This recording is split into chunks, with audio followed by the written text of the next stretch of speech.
willnews.today में आपका स्वागत है। मैं हूं प्रदीप राज और आप देख रहे हैं willnews.today। आइए आज नजर डालते हैं मधुपुर विधानसभा के इतिहास पर। मधुपुर का इतिहास काफी दिलचस्प रहा है। आइए देखते हैं आजादी के बाद मधुपुर का विधानसभा का गठन कब हुआ और कौन कौन विधायक बने। बिहार विधानसभा 1937 में अस्तित्व में आई।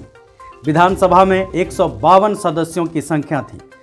भारत के संविधान के प्रावधानों के अनुसार राज्य में पहला आम चुनाव 1952 में हुआ था।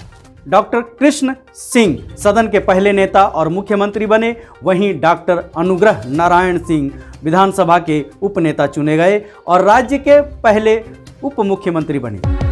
जैसे कि मैंने बताया, बिहार विधानसभा चुनाव सर्वप्रथम 1952 में हुआ और इसी के साथ 1952 में मधुपुर विधानसभा का चुनाव हुआ।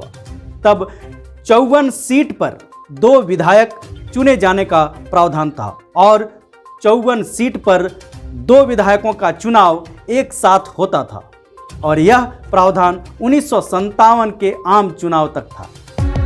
इस तरह से 1952 में मधुपुर विधानसभा से 2 विधायक चुने गए, एक मधुपुर से और एक सारठ से।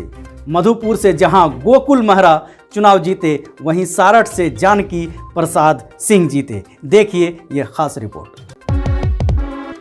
सर्वप्रथम मधुपुर विधानसभा चुनाव 1952 में जनरल सीट से गोकुल महरा झारखंड पार्टी से चुनाव जीते। 15,555 वोट उन्हें प्राप्त हुआ। वहीं जनरल सीट से सूर्य प्रसाद मिर्धा कांग्रेस आईएनसी से चुनाव लड़े और वो दूसरे स्थान पर रहे। 13,216 वोट उन्हें प्राप्त हुआ। वहीं जीते गोकुल महरा और दूसरे स्थान पर सूर्य प्रसाद मिर्धा रहे।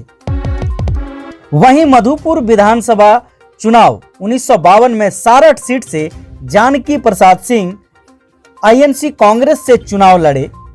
20,827 वोट उन्हें प्राप्त हुआ। वहीं दूसरे स्थान पर छाड़ा हेम्ब्रम झारखंड पार्टी से चुनाव लड़े और 14,409 वोट उन्हें प्राप्त हुआ।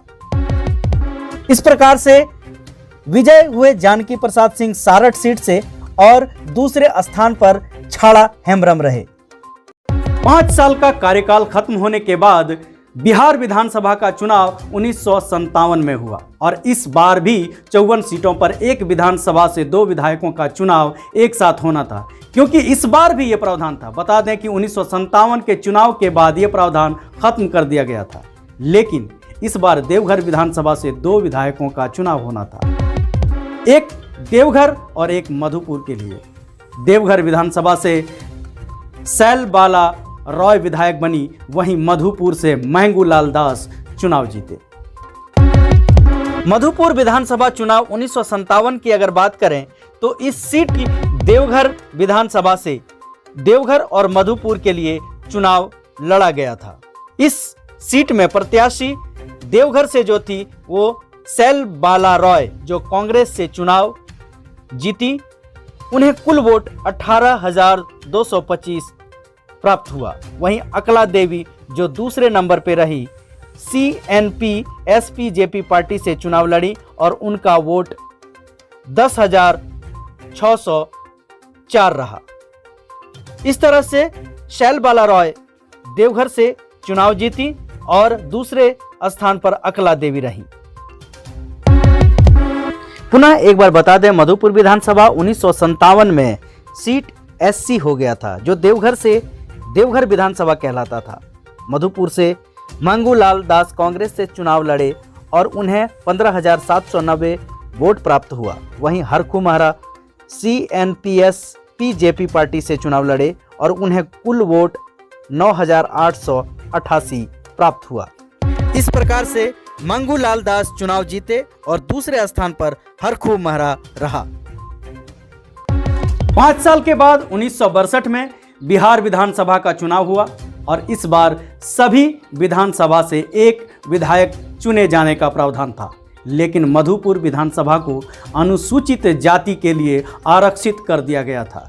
इस बार सभी अनुसूचित जाति के प्रत्याशी मैदान में उतरे और मधुपुर विधानसभा से छट्टू लाल तुरी चुनाव जीते और विधायक बने।